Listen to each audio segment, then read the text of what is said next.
Bonjour Julie, on vient de se dire Bonjour. bonjour. Super contente qu'on passe ce moment ensemble, vraiment, je te le redis maintenant, une joie. En plus, on s'est pas vu depuis quelques semaines. Effectivement, oui. Je regardais tout à l'heure, t'es entré dans le programme Boule de Vie, donc dans les groupes entre autres, en juin dernier. Donc là, on est Juin. en avril 2025, donc ça fait un petit peu moins d'un an, c'est à peu près 9 mois. Que tu vois un peu dans quelle situation tu te trouvais en fait, qu'est-ce que tu vivais quand tu as décidé d'intégrer l'accompagnement et pourquoi est-ce que tu as rejoint cet accompagnement en fait? Qu'est-ce que tu voulais y vivre? Au moment où j'ai rejoint l'accompagnement, ça faisait déjà plus qu'un an que j'avais tenté de dire, je ne fais plus aucun régime, je ne fais plus rien.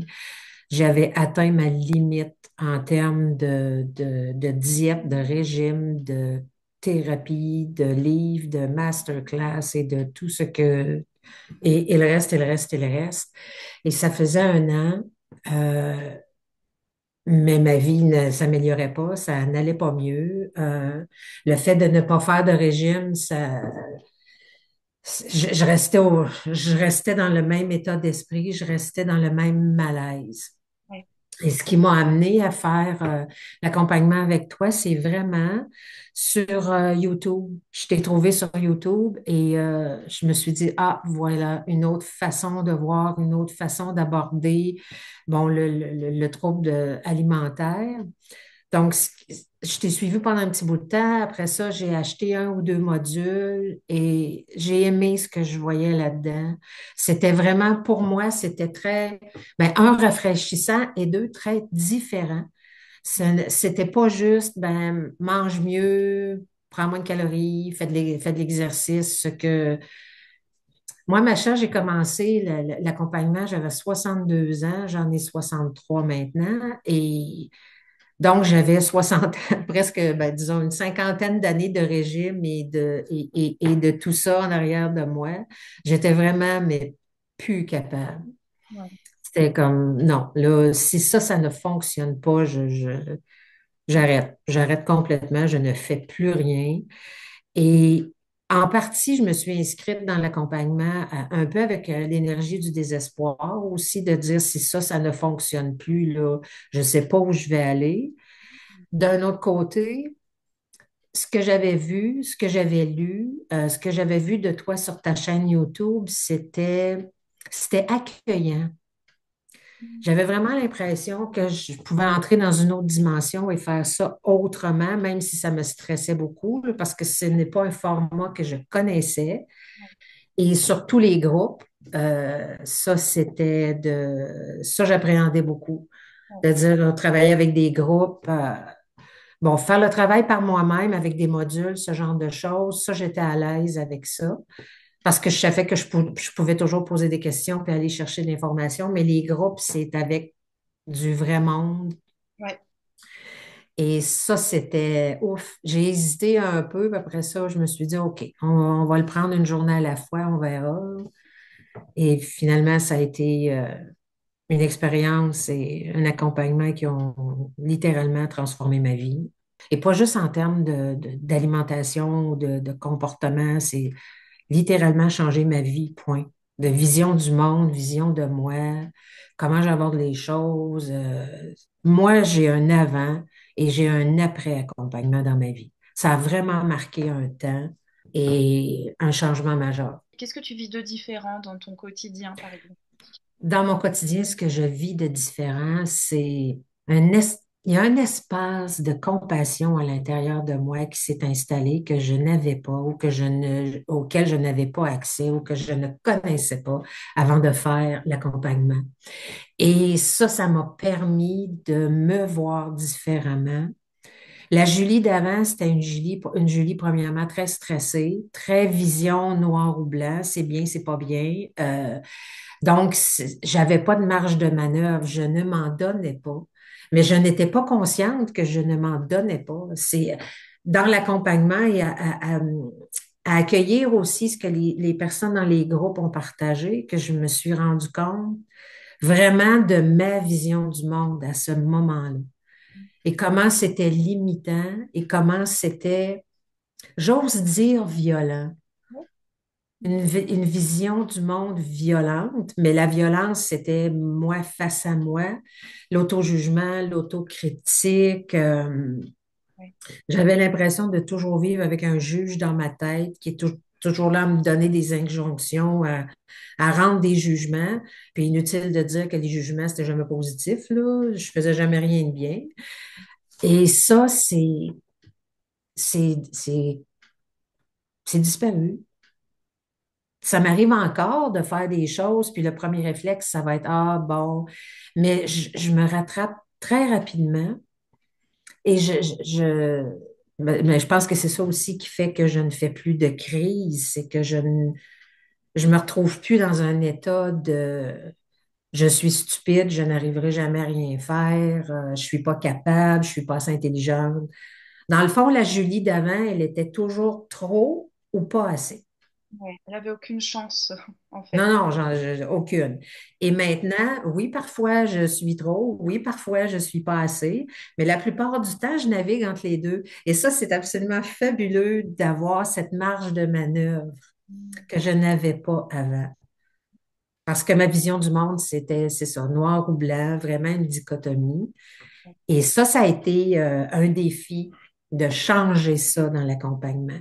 J'ai eu à vraiment souvent prendre du recul Mm. et me dire, OK, on respire, puis on regarde ça autrement. Parfois, laisser les choses de côté complètement, puis y revenir. Mais le travail fait son chemin quand même. Mm.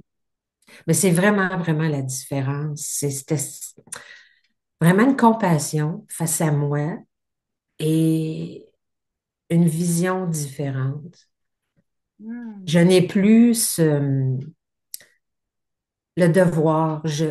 La Julie d'avant devait faire ci, devait faire ça. Il faut, je dois, c'est nécessaire, c'est obligatoire. Mm. Et aujourd'hui, ma vie se déroule beaucoup plus il y a un cadre dans lequel j'évolue et dans lequel je dois faire des choses comme tout le monde. Mais pour le reste, c'est vraiment de quoi j'ai envie. Mm. Qu'est-ce que j'ai envie de faire? Qu'est-ce que j'ai envie de vivre? Comment j'ai envie de faire telle ou telle chose? Et j'ai aussi compris que tout n'était pas super important, tout n'était pas une question de vie ou de mort, et tout ne doit pas être réglé au quart de tour tout de suite comme ça. Donc, c'est ouais, plus de compassion envers moi-même, maintenant beaucoup plus de plaisir, étonnamment. Parce que j'associais d'une certaine façon le plaisir aux crises, à la nourriture, et maintenant je le trouve ailleurs.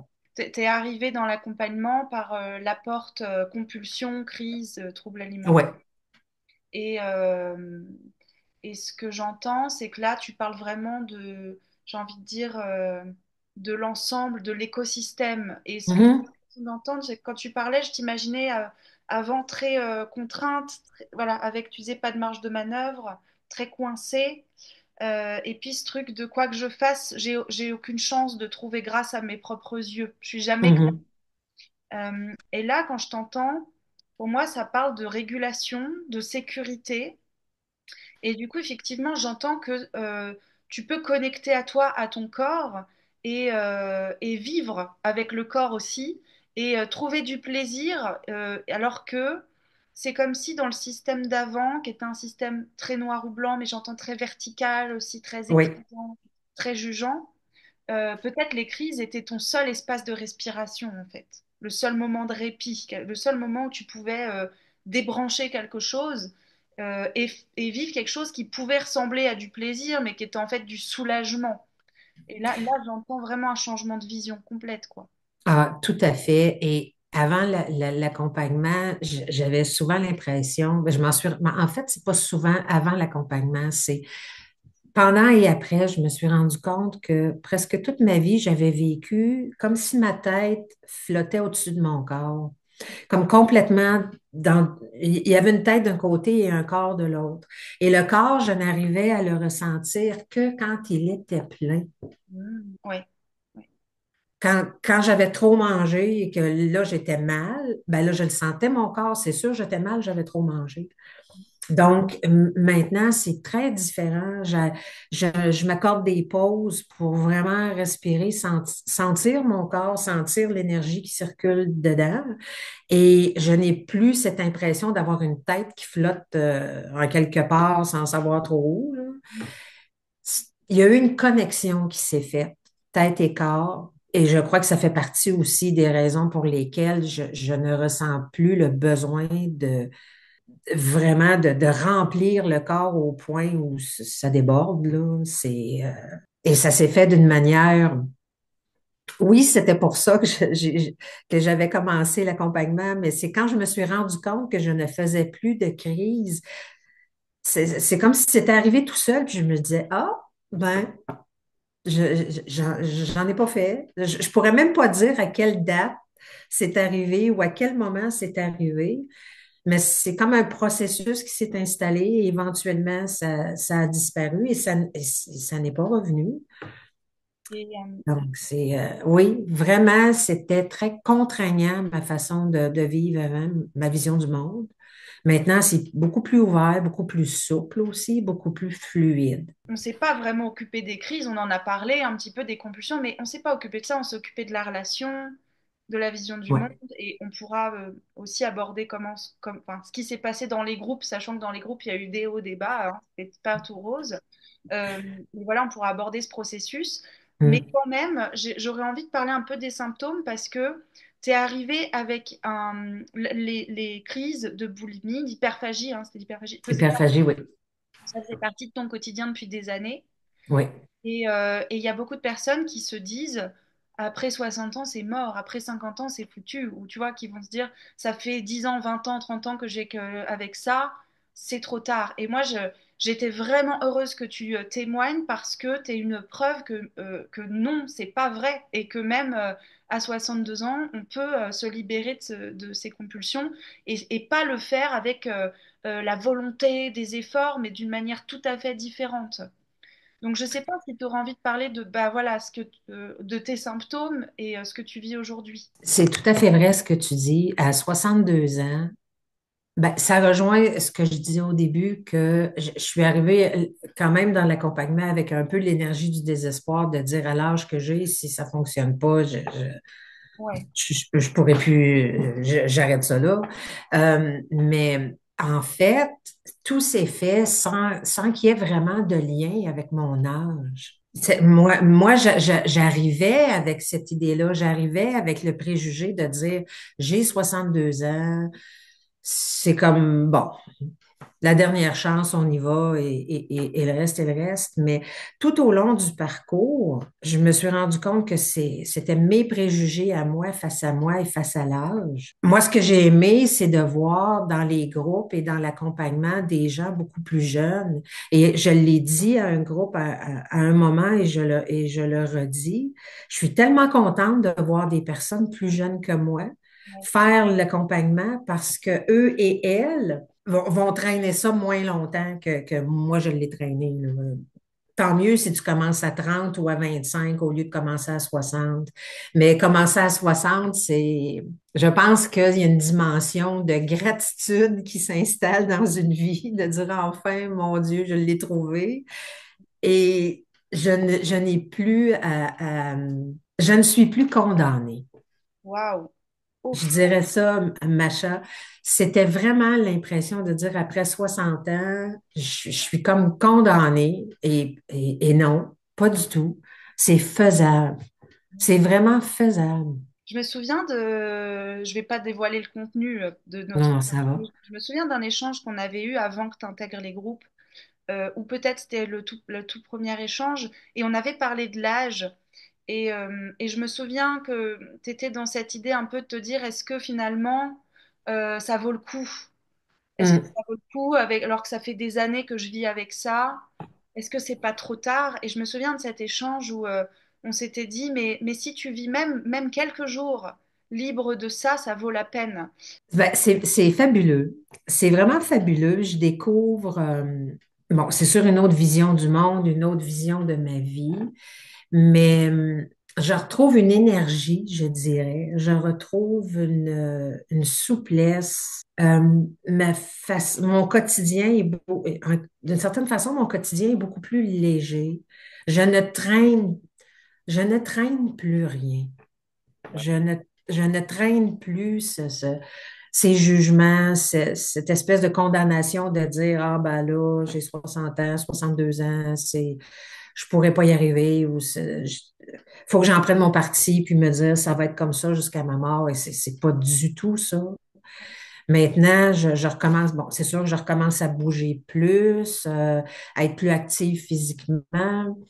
Le fait d'avoir plus d'énergie, j'ai un neveu qui a 13 ans et on a un fun noir ensemble parce que j'ai plus d'énergie maintenant pour faire des activités avec lui. Euh, c'est, alors, c'est très, très, très différent. Et l'âge, je me rends compte en bout de ligne que ça a absolument rien à voir. Absolument rien à voir. Qu'on fasse l'accompagnement, ben, pour moi, là, je peux pas parler pour les autres, mais qu'on fasse l'accompagnement à 25 ou qu'on le fasse à 50 ou à 60, les années que j'ai devant moi vont se vivre mieux. Je les vis déjà mieux. Je vis déjà mieux. Donc, pour moi, l'avenir est beaucoup plus intéressant maintenant que je ne traîne plus tout ça avec moi. Parce que maintenant, j'ai de l'énergie, je vais avoir du jus pour faire autre chose. Même socialement, j'ai été, les dernières années, j'étais beaucoup, beaucoup chez moi. Et là, je recommence bon, j'ai des amis, je remercie la vie d'avoir le réseau que j'ai. Mais maintenant, j'ai plus envie aller vers autre chose, vivre d'autres expériences, essayer des choses différentes, justement parce que je me permets de le faire maintenant. C'est vraiment comme si tu disais que tu étais plus vivante maintenant. Ah, tout à fait, tout à fait. Puis je le vois, les gens me disent que je suis rayonnante, que j'ai l'air en forme, que j'ai l'air bien, mais c'est vrai, je suis, j'ai encore du travail à faire au niveau de ma forme physique, c'est correct, mais ça va bien, j'ai plus de plaisir, je n'aborde plus l'avenir avec appréhension, je dirais. Beaucoup plus ouvert. Ma vision de l'avenir est beaucoup plus ouverte et beaucoup plus légère, ça c'est clair. Peut-être après, on pourra les laisser derrière, les symptômes, mais j'aurais quand même envie de te demander, si tu es d'accord, de dire comment concrètement c'était avant l'hyperphagie. C'est-à-dire, est-ce que, par exemple, tu faisais des crises tous les jours? Est-ce que c'était vraiment présent dans ton quotidien? De quelle Ah oui. année, quelle forme ça prenait? C'est pas terrible de revenir là-dedans, mais ça peut aider les personnes qui se sentent désespérées. Ben, en fait, avant l'accompagnement, moi, ma vie se déroulait selon deux thèmes. Diète ou hyperphagie, point à la ligne.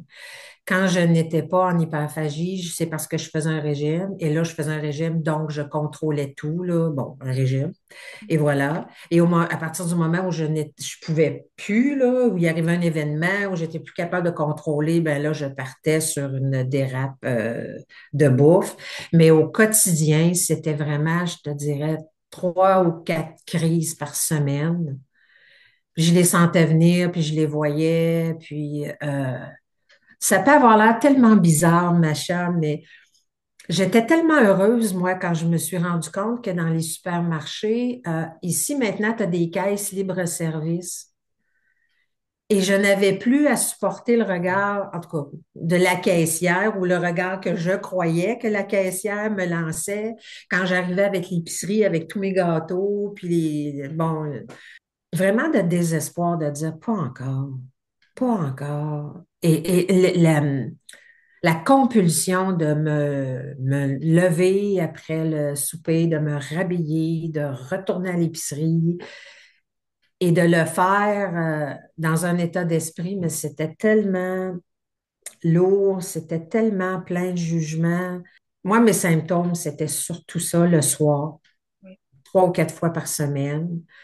La fin de semaine, ben là, on n'en parle même pas, là. Si j'avais une sortie où j'avais quelque chose, j'arrivais à me contrôler, là, pour avoir, je sais pas, j'allais manger au resto avec des amis, je mangeais normalement pour retourner chez moi et là, me taper une méga crise. Ou si quelque chose allait mal dans ma vie, une mauvaise nouvelle, c'était ça. Donc, c'était quand même assez régulier. Ouais. Je réussissais à balancer mon poids parce que, bon, je faisais des régimes, donc je remaigrissais. J'ai passé ma vie à jouer au yo-yo, là, en graisse maigrie tout le temps. C'est ça. C'était vraiment, les crises n'étaient pas juste quand j'allais mal ou quand il se passait quelque chose, c'était 2 à 3 fois semaine, le soir, la plupart du temps. Je devais, parce que je voulais pas acheter de nourriture comme ça, puis la garder chez moi. Fait que ça m'obligeait à chaque fois à ressortir pour aller, dépendamment de l'heure aussi, parce que des Ouais. fois, les épiceries sont pas toutes ouvertes. J'avais pas le contrôle. J'ai essayé avec les régimes et tout ça dans ma vie, mais quand la crise arrivait, peu importe quoi, j'avais l'impression de devenir complètement possédée et il fallait absolument, absolument que j'aille chercher la bouffe. Il fallait absolument que je mange. C'était même pas, c'était non négociable. Ouais. C'était vital en fait presque. Ah, tout à fait, c'était vraiment ça. C'est l'impression que j'allais à la limite mourir si je ne le faisais pas. Beaucoup de gens peuvent se reconnaître là-dedans. Enfin, moi, je me reconnais dans mes 20 années de boulimie aussi, tu vois, quand je Mhm. fais quelque chose de vital qui fait qu'effectivement, on peut se retrouver dans des situations à ressortir le soir, faire parfois des kilomètres, dépenser de l'argent qu'on n'a pas forcément. Et en fait, ce que j'entends dans ton partage, Julie, que en fait, la nourriture, mais plutôt le contrôle de ton alimentation, le contrôle de ton poids, prenait toute la place, en fait. C'était une charge mentale Oui. quotidienne. Que tu sois en contrôle ou que tu sois en hyperphagie, ça prenait tout ton espace intérieur, en fait, j'entends ça. Comme si ça laissait de place à rien d'autre. Non, il n'y en avait pas de place à rien d'autre. Ça occupait tout l'espace. C'était toujours, bon, qu'est-ce que les gens vont penser de moi, si je mange trop, si je mange pas assez, qu'est-ce que je vais manger ce soir, est-ce que je vais faire une crise, qu'est-ce que je dois faire, où est-ce que je dois aller. Si je sors, ben là, il faut absolument que je me contrôle. Je ne peux pas trop manger devant les autres. Euh, C'était constamment qu'est-ce que je mange pas, je devrais. Et là, c'était aussi la recherche continuelle de recettes, de régimes, de trucs, de tout ce que vous voulez, là, de manger moins, manger mieux, faire ci, faire ça. Et Ouais.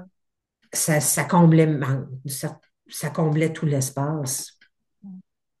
Donc, j'ai eu pendant longtemps une vie où si ce n'était pas un régime, c'était de l'hyperphagie. Mais finalement, dans les deux cas, c'était toujours une obsession. Ouais, c'est ça, ouais. Et je me demandais juste si tu acceptais de partager pendant combien d'années tu as vécu ça? Pendant combien de temps de ta vie c'était comme ça? J'ai fait mon premier régime, j'avais 10 ans. Et ça a été le début Ça a été le début. Ensuite, ça a toujours été, Donc toujours. 50 années d'obsession alimentaire, quoi. Ouais, 50 ans à contrôler, à avoir peur, à dire je devrais. Et surtout, 50 ans à me taper sur la tête parce que j'avais pas de volonté, j'étais pas assez intelligente pour comprendre comment ça se fait que les autres sont capables de le faire, que moi, j'y arrive pas. C'est le genre de pensée en se disant, ben oui, mais si je suis une personne intelligente, comment ça se fait que j'arrive pas à contrôler ça? Tout le temps, tout le temps, tout le temps. Mm. Ouais, Et ça, parce que- c'était lourd, c'était très lourd. ouais, ouais. Mm. Encore aujourd'hui, j'ai de la difficulté à croire que c'est fini. Ouais, ouais. Ouais, Euh, je comprends. Mm. C'est comme si c'était, des fois on me dit c'est comme si c'était une autre vie presque en fait. Ça fait Ah du ouais. de voir que ça a pu occuper autant de place et que la vie peut être tout à fait autrement. Et des fois, on oublie, enfin, c'est même, ça semble dans une autre dimension presque. Ah, tout à fait. Encore aujourd'hui, comme je te dis, par moments, J'arrive pas à croire que j'ai fait ça. J'arrive pas à croire que j'ai passé des années à vivre de cette façon-là. C'est hallucinant par moment. Quand je vois comment maintenant les choses se passent, Ouais. c'est, non, c'est carrément une autre vie. Carrément. Et ça m'amène un peu à ce moment où, voilà, quand on écoute, je pense la question peut se poser de mais comment elle a fait, qu'est-ce qui s'est passé dans cet accompagnement, etc. Et peut-être ce qui est le plus étonnant, c'est que, comme je disais, finalement, on s'est assez peu occupé des symptômes Mhm. et je crois qu'on s'est plutôt occupé de toi, de la personne que tu es. Et, et voilà, et des fois, ça c'est un peu abstrait, donc peut-être que tu vas avoir envie de parler un peu de ton expérience. Alors, t'as pas fait que l'accompagnement, parce qu'avant, tu as eu une vie thérapeutique, hein, c'était pas ton Ouais. premier accompagnement, et je pense que ce que tu as fait avant, ça t'a aussi vraiment apporté des choses, et peut-être ça t'a en tout cas donné des connaissances, des informations, enfin voilà, c'est pas... il y a comme un aboutissement peut-être avec ce travail qu'on a fait ensemble, tu vois. Je sais que j'ai fait 2 ans de programmation neurolinguistique avant d'arriver à l'accompagnement. Et ça m'avait beaucoup aidé à décoder des choses, à comprendre certains mécanismes que j'avais.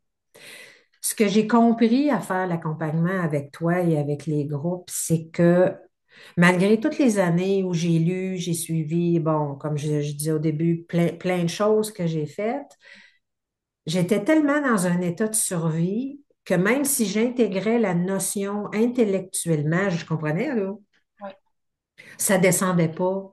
Et j'arrivais pas vraiment à l'intégrer et à l'installer dans ma vie pour que ça tienne et que ça prenne forme. Et c'est ça qui est arrivé avec l'accompagnement de Boule de vie. C'est que oui, en fait, l'emphase a été mise, le travail que je faisais avec toi directement, c'était vraiment sur moi, la perception des choses et tout ça. Et les groupes ont apporté une dimension totalement différente, mais merveilleuse en termes de cheminement, en termes d'apprentissage et ouais, de voir d'autres personnes qui ont une dynamique semblable à la mienne, qui en souffrent aussi. C'était comme un peu un effet miroir de dire, waouh, c'est vrai. J'ai pensé, je pense comme ça ou j'ai pensé comme ça, j'ai vécu telle chose, il y a telle situation qui était douloureuse pour une personne. Ça résonnait en moi. Et je crois que c'est la résonance qui a joué beaucoup au niveau du changement de paradigme, au niveau de ma perception de moi, et de la compréhension que je pouvais avoir de ma vision du monde. Il y a eu comme plein de facteurs qui ont fait en sorte que la tour que j'avais construite autour de moi, lentement, s'est effritée et ça a fini par tomber.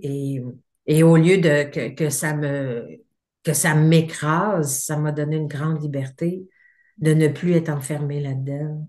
Donc oui, avant l'accompagnement, j'avais fait plein de choses. J'en avais gardé une partie, oui, mais l'accompagnement, c'est ce qui m'a permis vraiment de l'intégrer. ouais. Je pense que c'est vraiment super important ce que tu dis parce que ce que je crois entendre, c'est que tu avais accumulé beaucoup d'informations, donc beaucoup. Mhm.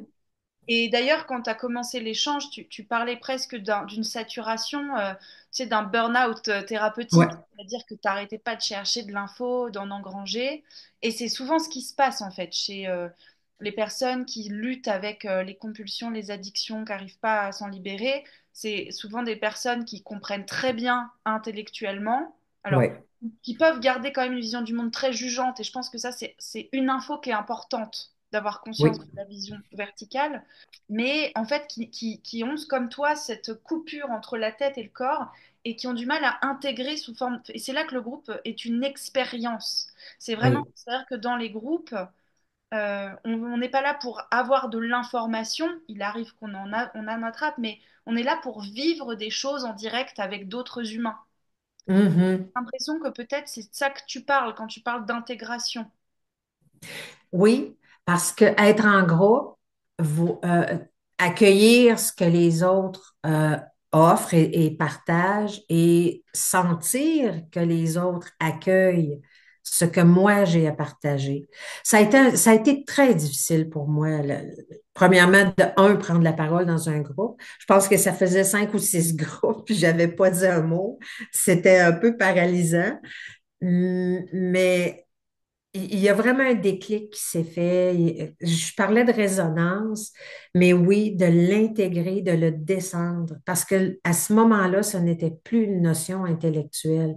Quand une personne nous partage son vécu, ses réactions face à l'événement qui se produit, bon, on devient, oui, je pense que c'est ça. C'est vraiment le terme résonance qui me vient à l'esprit, parce que je suis face à une personne ou des personnes et je suis en mesure de ressentir ce que ces personnes-là partagent. Et si je peux le faire pour elles, à ce moment-là, je suis en mesure de le faire pour moi et me dire, oui, OK, moi aussi, j'ai mes douleurs, moi aussi, j'ai mes peurs, moi aussi, j'ai mon insécurité et j'ai mes mécanismes. Je Pourquoi? crois que les groupes m'ont amené, je parlais d'un espace de compassion à l'intérieur de moi et c'est vraiment ce que les groupes m'ont amené. Laisser entrer la compassion, laisser entrer la bienveillance. Si je suis en mesure de le faire face à quelqu'un qui me fait un partage, ben je peux le faire pour moi. Ça, je le garde avec moi pour le reste de ma vie. Et oui, parce que l'expérience, elle s'imprime dans le corps. Et on peut Ouais, pas la désapprendre. Moi, je crois, il y a des choses qu'on ne peut pas faire seul dans son coin avec des livres, non, des podcasts ou même des programmes de. Et moi, j'en fais parfois des, tu vois, des expériences ou des modules, mais c'est pas avec ça qu'on transforme. Ça peut aider, non, ça peut apporter des choses, mais ce qui transforme, c'est vraiment être au contact des autres, mais pas n'importe comment, dans un tout à cadre fait. particulier. Et j'entends que c'est comme si tu disais, j'ai eu les conditions qui m'ont permis, non pas de créer artificiellement de la compassion, de la prendre en faisant des exercices ou je sais pas quoi, mais elle s'est activée au contact des autres, en fait. C'est tout à fait ça. De ressentir, bon, par moments, il y avait de la peine, il y avait de la difficulté, de l'insécurité, toute la gamme des émotions et des nuances qu'une personne peut partager. C'est vraiment au niveau du ressenti. Et le ressenti, c'est dans le corps. Et c'est comme ça, je crois, que ma tête a fini par se rattacher à mon corps de ne plus avoir ce sentiment d'être séparé. Ça vient vraiment nous chercher. Et quand moi, je partageais quelque chose, j'en vivais des émotions, la peur, le doute et tout le reste, mais ça finissait toujours par aller chercher quelque chose de plus profond. J'ai été très surprise de mes réactions dans les groupes. Très, très surprise de mes réactions. Souvent, le groupe se terminait, puis je me disais, wow, jamais j'aurais cru partager telle chose ou jamais j'aurais cru ressentir telle chose. Donc oui, ça venait vraiment ancrer les sensations. Et ce qui était merveilleux, c'est que dans le groupe, même si je vivais un malaise, j'allais pas me chercher de la bouffe là, pour le compenser. Je restais avec. Et rester avec m'a permis de l'apprivoiser, m'a permis de le faire descendre tranquillement, et je me suis rendu compte que j'en mourrais pas finalement de vivre le malaise et que j'avais pas, j'avais le réflexe de toujours fuir le malaise, fuir l'inconfort. Et je me rends compte avec le recul que le malaise et l'inconfort, je les percevais comme étant absolument épouvantables. Oui, il y a des malaises ou des inconforts qui sont très difficiles, mais on passe, ça passe. Il y a une vraie différence entre vivre ces malaises, ces inconforts et voilà tout ce qu'on peut vivre en tant qu'humain, le vivre seul dans son coin et mettre en place des stratégies pour que ça s'arrête, par exemple les crises, mais d'autres choses, et le vivre avec d'autres personnes. Et, mais pas juste avec d'autres personnes qui sont à côté, avec d'autres personnes qui s'intéressent à toi en fait. Tout à fait, l'accueil, la bienveillance, l'ouverture.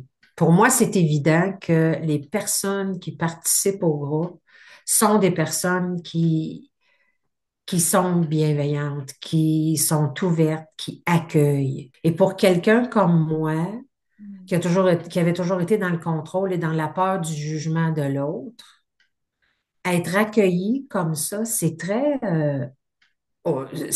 troublant. C'est positif, c'est merveilleux, mais en même temps, c'est très troublant de pouvoir dire et de pouvoir exprimer en sachant que les gens vont le recevoir et que je n'aurai pas un feedback qui va me dire tu devrais pas, c'est bien, c'est pas bien. Les groupes m'ont permis, je vais dire simplement, mais de simplement être. Et ça a été une expérience extraordinaire, très demandante au début. C'était très difficile pour moi de parler ou de partager, mais à chaque fois, je me suis surprise à voir l'effet, à comprendre ce que ça causait chez moi. Et en même temps, de faire lever aussi le partage des gens que j'écoutais, que j'accueillais, ça faisait lever des émotions, des choses en moi. Et à certains moments, je me disais, oh, wow, OK, ça, je peux vraiment me dire, je suis sur la même longueur d'onde que cette personne. J'ai vécu une expérience similaire et je reviens encore au terme de résonance. C'était exactement ça. Mais ce n'était pas une résonance intellectuelle. Je comprenais ce que les gens disaient, mais ça venait me chercher au niveau du cœur, ça venait me chercher au niveau vraiment de mes émotions. Et même souvent, ça venait chercher au niveau de mes insécurités, de ce que les autres personnes ont partagé. C'est très, très différent. Oui, intellectuellement, il y a des choses que je faisais et qu'on faisait, oui, mais non, les groupes, j'oserais dire, un autre niveau vibratoire. C'est pas du tout la même chose. Oui, mais je comprends ce que tu veux dire parce que on crée des conditions dans lesquelles on s'intéresse vraiment les uns aux autres et pas Oui, pour aller vers des résolutions, pas pour prendre le pouvoir en disant tu dois non, faire ci comme tu dis ou ça, mais vraiment être là. Et en fait, il y a une dimension que tu n'as pas abordée, mais moi je serais intéressée que tu puisses le faire. C'est la dimension de congruence, de vérité. C'est-à-dire que je t'entends parler des groupes avec les termes de bienveillance, et oui, effectivement, et j'ai l'impression que ça va avec aussi, et paradoxalement, ça crée de la sécurité avec une vérité de parole, parce que, je dis ça parce que moi, j'ai essayé plein de groupes en tant que participante, plein de formats, tu vois. Et il y a des groupes dans lesquels la bienveillance peut être presque une espèce d'étiquette qu'on brandit. Et du coup, on n'a pas de liberté de parole. On ne peut pas questionner ce qui se passe. On ne peut pas exprimer un malaise. Et moi, par exemple, tu as commencé un peu à le toucher du doigt, mais je t'ai entendu dire bah, les 5 ou 6 premiers groupes étaient très compliqués. Et moi, je me souviens il y a eu du doute, il y a eu de la confusion. Il y a peut-être même eu un moment où tu t'es demandé mais qu'est-ce qu'on fait? Je ne comprends pas vraiment ce qu'on fait dans ces groupes, à quoi ça sert. Et qu'il y a eu une bascule à peu près à la moitié, puisque tu as fait 12 groupes en fait. ouais, tout à fait. C'est ça, j'avais fait 5 ou 6 groupes avant vraiment d'être capable d'exprimer. Et quand tu parles de congruence, les groupes nous placent dans un environnement où je crois que c'était probablement parmi les premières fois de ma vie où j'ai pu vraiment dire Ouais. ce que je ressentais, les peurs que j'avais ou comment je me suis sentie d'une façon ou d'une autre façon et que ça ne rebondisse pas vers moi avec une méthode, un truc, bon, faudrait faire ci, tu pourrais faire ça, tu pourrais dire ci. On accueillait ce que j'avais à dire. Et ça je veux pas dire qu'on accueillait et que c'était passif. Au contraire, les groupes sont très vivants, très, euh, on est tous là. Je sentais pas là, les gens qui avaient un esprit qui vagabondait ailleurs ou qui faisaient juste de tenir le temps pour être présent, là. Il y a vraiment une présence de corps, une présence d'esprit et une présence de cœur. Et c'est la présence de cœur, moi, qui m'a permis d'oser dire, d'oser partager même si ça sortait parfois tout croche, et même ça, que ça sorte tout croche, c'était OK. C'est vraiment important ce que tu dis parce que ce que j'entends, c'est tu as pu exprimer des inconforts, mais même en lien, je pense, avec le groupe, même en lien avec ce qui se passait dans le groupe. Et en fait, c'est comme si le groupe restait avec toi là-dedans. Tout Il à n'y avait fait. pas de réactivité ou de... c'était vraiment le bienvenu. Et même avec l'inconfort que ça pouvait générer, et je pense que ça, peut-être c'est la force de ces groupes. C'est-à-dire que c'est pas juste des groupes de bienveillance, bien-pensance. Enfin voilà, pour moi, c'est important de dire c'est des groupes de vérité. Donc aussi Tout de à fait. dire ce qui va pas. Tout à fait. Et moi, j'ai été en mesure d'exprimer des malaises, les autres participants, participantes aussi. Et le fait d'avoir quelqu'un face à moi qui me dit, ça me touche beaucoup ce que tu partages. Parce que oui, c'était bienveillant, mais c'était pas, comme tu dis, là, c'était pas bienveillant en termes de on est tous là à attendre et dans un état de bienveillance. Non, c'est pas, j'ose dire, c'est loin d'être une bienveillance naïve, là. C'est vraiment de l'écoute, un partage, un accueil, même si ce qu'on partage peut être euh, peut causer un malaise à un moment ou à un autre. Parce que moi, je sais que parfois des gens partageaient des choses, je pouvais pas vraiment dire que c'était facile pour moi. À d'autres moments, les personnes, je raisonnais tout de suite, puis ça venait me chercher. C'est vraiment de se permettre d'être soi-même. Et ça, pour moi, ça a été un apprentissage extrêmement difficile, me permettre d'être moi-même, de ne pas m'obliger à porter un masque parce que je veux qu'on m'aime, ou que je veux qu'on me comprenne, ou que je veux ci ou ça. Tous mes mécanismes de défense, d'être gentil, c'est ça, d'être compréhensive, de jamais faire bouger trop d'air et d'être en groupe avec des personnes qui, à peu de choses près, souvent vivaient la même chose que moi, là, dans leur mécanisme, et de dire, wow, OK. Il y a un effet d'entraînement aussi, de voir des gens qui ont le courage de le partager, le courage de le faire et que c'est accueilli. Comme ça, c'est merveilleux. Même si pour moi, je partais de loin là, par rapport au groupe. N'ayant jamais fait de travail avec des groupes, c'était vraiment la peur du jugement. Puis moi, dans le sens de il faut que je paraisse comme ci ou il faut pas que je dise ça. Mon Dieu, c'était. Les premiers groupes, je disais pas un mot, j'étais brûlée quand ça finissait, là. Et maintenant, je n'ai plus cette... participer à un groupe maintenant me nourrit. Parce que je n'ai plus les mêmes défenses, je n'ai pas un masque à protéger. Et ce que je trouve intéressant dans ce genre de groupe, avec ce cadre-là, c'est qu'en fait, on vient avec ces mécanismes de protection, avec ces masques, et quelque part, on les attrape en direct, mais pas pour les court-circuiter, pas pour les enlever, mais vraiment pour les nommer. Et il y a vraiment Mhm. quelque chose, tu vois, qui se passe aussi en direct, en fait. C'est-à-dire Oui, qu'il tout à ne fait. peut exister que parce qu'il y a une relation avec d'autres personnes.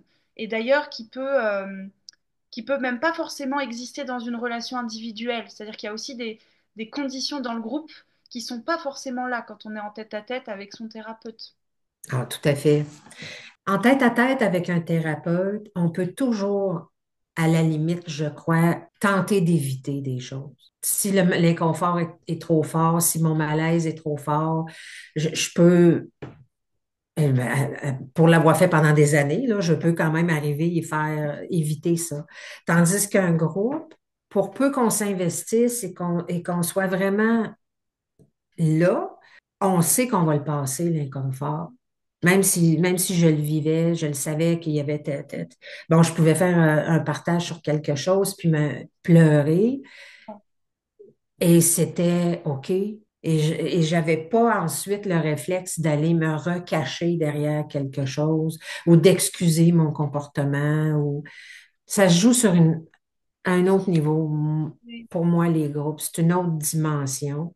C'est beaucoup plus une dimension humaine en termes de choses qu'on a en commun, de choses qu'on a en commun. Tandis que mon partage avec une thérapeute ou un thérapeute, oui, je peux avoir des choses en commun, mais il y a quand même pas, je te dirais pas avec toi, parce que ta vision du monde et très horizontale, ce qui n'était pas nécessairement le cas avec d'autres thérapeutes avec qui j'ai travaillé. C'était un petit peu plus vertical comme vision du monde. Et cette vision horizontale, ben moi, je la retrouvais et je la retrouve dans les groupes. Il n'y a personne qui arrive là avec quelque chose à prouver. En tout cas, ce n'est pas l'impression que moi j'ai eue. Ou en tout cas, si quelqu'un arrive avec quelque chose à prouver, ça va être nommé, ça va être dit. Oui, Voilà. Pas pour casser, pas pour faire du mal, pas pour dénoncer, mais ça va être dit parce que il y a des personnes qui vont sentir que dans la relation, ça empêche quelque chose. oui, c'est vrai. C'est vraiment ça la dimension congruence. Je trouve ça toujours super compliqué d'expliquer ce qu'on fait dans ces groupes. C'est compliqué d'expliquer, hein, tu vois, le processus. C'est quelque chose qui est comme il faut le vivre en fait Oui. pour comprendre. Et peut-être que d'ailleurs, quand toi, as commencé quand tu t'es lancé dans l'accompagnement, c'était un peu un saut complètement dans l'inconnu. Tu ne savais pas. Voilà, on s'était parlé, on avait fait une séance avant, Oui. des expériences, je ne sais plus, une ou deux sur Telegram, mais Ouais. de toute façon, je pense qu'avant d'être dans les groupes, tu pouvais pas du tout savoir ce que tu allais y vivre, même si Oh non, je ne le savais pas du tout. Je l'appréhendais beaucoup, j'avoue, là, ça a été ouf. Et avec le recul, c'est ce qui pouvait m'arriver de mieux. C'est vraiment ce qui pouvait m'arriver de mieux, que ça résonne au niveau humain. Je reviens sur l'accueil, sur la bienveillance, mais je reviens aussi sur le fait d'être capable d'exprimer. Et même si ce que j'exprime peut être malaisant ou que ça peut créer un inconfort, être en mesure de l'exprimer quand même. Et qu'on ne se retrouve pas avec des jeux de pouvoir et des jeux de vouloir convaincre ou de dire oui, c'est vrai, je le vois pas comme ça, je le ressens pas comme ça.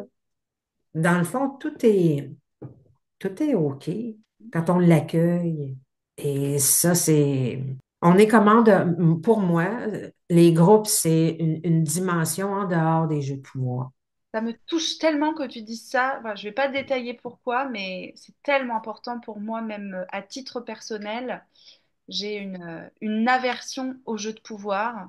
Mhm. Je suis tellement touchée que tu dises ça. Voilà. Ben, c'est comme ça que je l'ai ressenti, c'est comme ça que je l'ai vécu. Je n'ai jamais eu l'impression, jamais, jamais, qu'il y avait une hiérarchie ou qu'il y avait quelqu'un qui tirait de son côté ou quelqu'un qui voulait gagner ou quelqu'un qui voulait convaincre. Et c'est pour moi, c'est pour ça que les groupes sont si transformateurs. C'est vraiment une bulle à l'extérieur de ce qu'on vit normalement. C'est un endroit où on se sent en sécurité. Et je suis placée pour le savoir. Ça m'a pris 5 groupes avant d'être vraiment à l'aise, puis dire, mais moi, je délais avec mes choses à moi, là. Bah À oui. partir du moment où je me suis dit, OK, on y va tranquillement, c'était beaucoup plus facile, c'était beaucoup plus fluide. Même si ce que j'ai partagé, pour moi, c'était énorme, là. Ouais. C'était énorme. J'ai utilisé des mots dans les groupes. Ouais. J'ai fait comme en l'exprimant, je faisais le constat de ce que je disais, puis je me suis rendu compte à quel point, d'une certaine façon, j'avais vécu de la violence que je n'avais jamais nommée euh, et le feedback que j'ai reçu me faisait oh ben oui, c'est vrai. Wow. Ça va, c'est vraiment une belle bulle, je dirais, les groupes.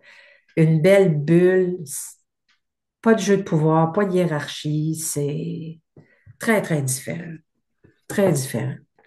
Qu'est-ce que tu auras envie de dire à Julie d'il y a 10 mois, à cette Julie qui peut-être hésitait, qui s'est lancée, tu vois, voilà, comment est-ce que tu la vois et qu'est-ce que tu auras envie de lui dire? Moi, je lui dirais, fais-toi le cadeau d'une nouvelle vie.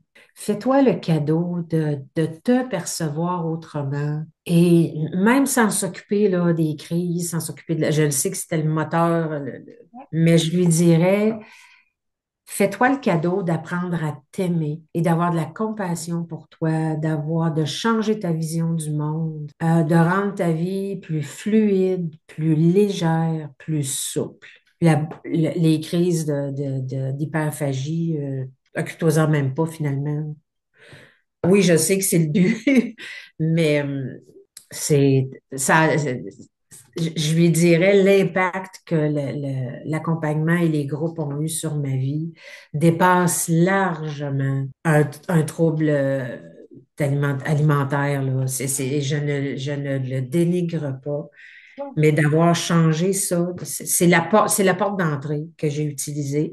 Puis moi, je dirais à Julie, oui, je comprends que tu veux aller dans cet accompagnement pour ça. Garde à l'esprit que par moments, ça va être difficile, mais garde à l'esprit, et ça, je me souviens m'être dit, c'est 6 mois. 6 mois dans une vie, là. J'ai trimballé ce problème-là pendant 50 ans, donc 6 mois, c'est quoi? Et ça a largement dépassé mes espérances. Le 6 mois a passé dans le temps de le dire. Et ça s'est fait, là, c'est un processus qui s'est installé. Ça s'est fait, d'une certaine façon, j'ose dire, ça s'est fait tout seul, là. Et c'est ce que je lui dirais à Julie. Fais-toi le cadeau. Présentement, tu crois pas que tu le vaux. Ouais. Présentement, tu vois pas déçu, puis tu te dis, ça n'a pas de sens, j'y arriverai jamais. Et présentement, tu as un regard sur toi-même qui est très dur. Tu te juges beaucoup. Fais-toi le cadeau de te voir autrement. Ouais, parce que te voir autrement va changer tout le reste. Parce que finalement, tu vois, quand je t'imagine au seuil de prendre la décision, c'est un investissement en temps, en argent. Et effectivement, c'est déjà, je trouve, tu vois, j'aime bien dire, c'est déjà tellement difficile de sauter ce pas. Et Mm. s'offrir un accompagnement comme ça, c'est déjà une grosse partie qui est faite de juste intégrer l'espace. C'est déjà. Et ouais, ça me fait des choses de t'entendre te parler comme ça à cette ancienne version. Et puis voilà, je suis avec cette histoire de d'investissement, enfin voilà, de résonance avec aussi des investissements que j'ai pu faire moi dans des expériences thérapeutiques ou pas. Et Mhm. comme euh, ça peut être tellement dur de croire en soi et de se dire déjà je dépense tellement d'argent dans les crises et c'est déjà tellement compliqué. Et si ça marche pas, comment je vais faire? Ça peut changer une trajectoire. Ah, Et tout à fait. voilà, il y a des accompagnements qui vraiment changent toute une trajectoire de vie. C'est-à-dire que derrière, on gagne de l'argent, du temps, de l'espace, on gagne tellement de la santé, des points de vie, j'ai envie de dire. Tout à fait. Et moi, je sais que ça a changé ma trajectoire. Ça a changé ma trajectoire à tous les niveaux de ma vie, ma perception, même l'aspect financier. Oui, c'était un investissement, mais maintenant, au niveau financier, ma vie, ça coule plus. C'est, c'est vraiment à tous les niveaux, à tous les niveaux. Et oui, moi, j'encouragerais la Julie d'avant à s'inscrire vraiment, vraiment pour avoir un impact majeur je lui dirais, si tu veux un impact majeur dans ta vie, qui va vraiment transformer les choses, et pas juste intellectuellement, puis qu'après tu recommences à courir après un paquet de solutions, fais-le. Est-ce que tu saurais voir, et c'est un peu un moment de reconnaissance pour toi-même, quelles ont été tes ressources? Tu vois, qu'est-ce qui, en toi, pas dans le programme, pas dans l'accompagnement, pas dans le cadre ou moi, mais toi, qu'est-ce que tu as fait, qu'est-ce que tu as été, qu'est-ce qui a permis en fait que tu vives cette transformation? Je crois que on parlait à un moment donné de toutes les notions que j'avais, qu'on va chercher intellectuellement. L'accompagnement m'a permis de les descendre à un niveau terrestre, là, si je peux dire. Et là, j'ai vu que toutes ces choses que j'avais faites, c'est comme un gros coffre à outils en bout de ligne. Et là, maintenant, je peux jouer avec. Mhm. Et je crois que de vivre de la fierté pour quelque chose que j'ai accompli, ça m'était pas arrivé souvent dans ma vie. Ben, en fait, je pense que ça m'était pas arrivé, point. Parce que j'avais toujours le réflexe de dire oui, mais j'aurais pu faire mieux, oui, mais, oui, mais, oui, mais. Tandis que maintenant, j'ai fait quelque chose cette semaine je me souviens pas c'est quand la dernière fois que j'avais fait ça. Je suis allée m'acheter un parfum parce que vraiment, au niveau des sens, au niveau du plaisir, je retrouve ces sensations-là, je retrouve. Et je me suis dit, ouais, ben bravo, Julie. Et je me suis demandé qu'est-ce qui me ferait plaisir maintenant. Et je me suis dit, OK, on va aller chercher un parfum. Et j'ai pris le temps de chercher, de le magasiner. Et c'est un pur bonheur. Et aussi bizarre que ça puisse paraître pour moi, c'est une expression de fierté que j'ai peu connue dans ma vie. Moi, ce qui m'a aidé beaucoup, c'est mon sens de l'humour en ce qui me concerne moi. Comment moi, j'arrive par moment à passer des choses ou à aborder des situations avec une vision peut-être un petit peu plus humoristique. Pour moi, ça m'a toujours permis d'alléger certaines choses ou certaines difficultés que je pouvais vivre. Et ça, je l'ai gardé, même si ce n'est pas un aspect que j'ai partagé dans l'accompagnement. Moi, chez moi, je l'avais et je m'en servais. Alors, j'aurais envie peut-être de te dire, OK. pas parce que j'ai les bonnes réponses, mais ce que j'ai pu voir de ta posture en fait au long de cet accompagnement, parce que je pense que c'est important. C'est-à-dire que en fait, ce qui fait qu'aujourd'hui tu peux faire ce témoignage de j'ai passé 50 ans obsédée par la nourriture et là je vis de la sécurité, de la liberté et en plus c'est Mhm. un chemin, c'est-à-dire que en fait c'est que le début. Et tu as fait 12 groupes de 2 heures, t'as pas fait 10 ans de, tu vois. Euh, il y a le cadre, il y a le groupe, il y a la vision du monde, il y a ce travail, oui, mais il y a aussi les personnes comme toi et avec quoi vous venez, qui n'est pas qu'un bagage, qui n'est pas que de la connaissance. OK. Je pense qu'il y a vraiment l'alchimie des deux, parce que dans ces groupes, ils sont pas pour n'importe qui, n'importe quand. Quand je dis ça, c'est pas une histoire de valeur, c'est une histoire de parcours. Peut-être que si Mhm. tu avais rencontré ces groupes il y a 25 ans, ça n'aurait pas eu cet effet. Et Non, du tout à coup, fait. j'ai vraiment envie que ces groupes, soient, il y a une délicatesse, il y a un cadre, il y a un soin. Et ce qui permet cette qualité de présence et relationnelle, c'est aussi que moi, je sois très claire sur euh, qui est prêt à venir, quelle posture, Oui, OK. moi, permet une transformation. Moi, quand je regarde ton parcours, je vois. C'est bizarre parce que tu as dit que tu étais venu avec l'énergie du désespoir et en fait, c'est marrant, moi, j'ai pas du tout senti ça. Hmm. Moi, j'ai pas du tout senti ça. J'ai senti plutôt une énergie de. Et c'est pas pour nier ton vécu. C'est peut-être que Non, moi, non, je comprends. j'ai senti une énergie de j'ai rien à perdre. Ouais. Pourquoi pas? C'est-à-dire, tu vois, j'ai pas senti c'est ma dernière chance. Et si ça marche pas, qu'est-ce que je vais devenir? J'ai senti plus, allez, pourquoi pas. Tu vois, donc j'ai pas senti vraiment d'attente non plus en fait. Et je pense que ça c'est assez important.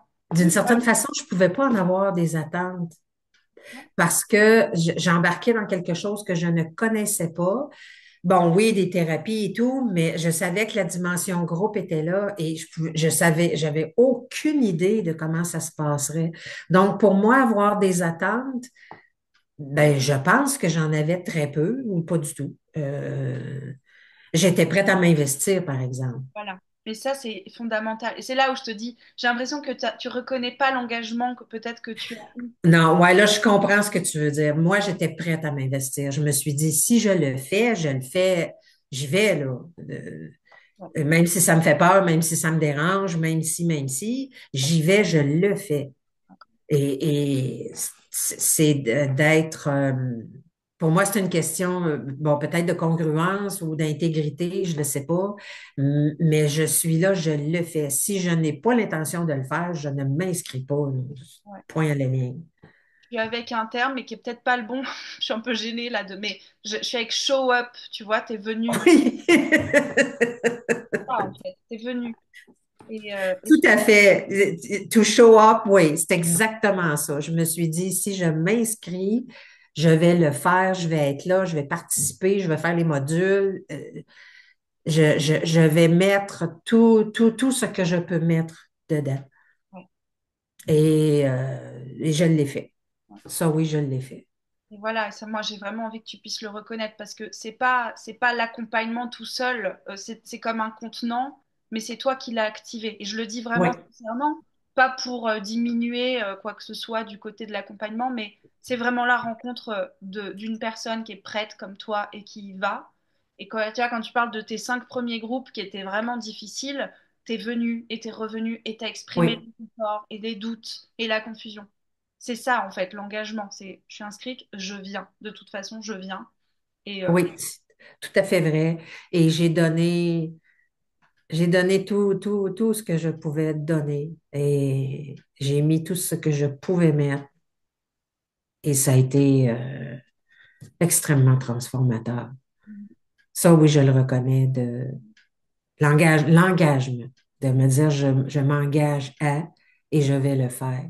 Oui, c'est vrai. Même m'engager face à des malaises ou des choses avec lesquelles que je comprenais pas, d'être capable de dire je ne comprends pas, même avec toi, dire Macha, je te suis pas, là. Tu sais, je sais pas ce que tu veux dire ou je comprends pas ce que tu m'expliques. ouais, Je voulais pas rester sur des non-dits ou des après ça, pour après ça, moi, essayer de comprendre par moi-même, puis essayer de me dire, ah, c'était peut-être, non, non, non, là, non. Je le fais et je demande et je vais voir et ouais. Et voilà, ça me semble extrêmement important. C'est vraiment, je viens avec l'intention, moi c'est ce que j'ai senti chez toi, l'intention, une curiosité vraiment, une ouverture, voilà, tu étais prête à avoir cette nouvelle vision du monde, c'est-à-dire oui, même si c'était compliqué et confus, tu étais vraiment ouverte à déconstruire ou à questionner des schémas que tu avais depuis des années. Et j'entends vraiment, t'as pas fait semblant. Même quand c'était compliqué et risqué, tu as pris le risque. C'est ça important. ben, je te remercie et c'est vrai. Moi, j'étais fatiguée de souffrir. Donc, mon expression, c'était ça passe ou ça casse, là. C'est ça. Si je ne veux plus vivre ce que j'ai vécu, je dois changer quelque chose. Oui, avec intensité et c'est ça. Je me suis vraiment, vraiment engagée. Et voilà, je voulais reconnaître ça en toi, Ben, merci. explicitement. L'engagement, la vérité, tu vois, la congruence, vraiment. Et la curiosité. Et non, mais et vraiment, je pèse chacun de ces mots. Et une très grande humilité, en fait. Qui était pas la même chose qu'un écrasement, qui est une énergie qu'il peut y avoir souvent quand on rejoint les groupes, parce que souvent il peut y avoir des traumas qui génèrent une posture de soumission, Oui. d'écrasement. Et ça a été nommé. Mais je parle de l'humilité. Je sentais une vraie envie d'être en lien, en fait. Voilà, une vraie envie d'être en lien. Et je pense que ça, c'est très important pour le processus. Moi, honnêtement, je déconseillerais à quelqu'un de s'inscrire si la personne n'a pas envie d'être en lien, si la personne Exactement. veut surfer. Fait, si tu veux survoler les choses, ne fais pas cet accompagnement-là. Ce n'est pas comme ça de toute façon que on va plonger dans quelque chose là, qui va être vraiment transformateur. Mais ton expression, elle est bonne. Show up et dire oui, c'est ça. Et j'y vais, je le fais. Et Advienne que pourra.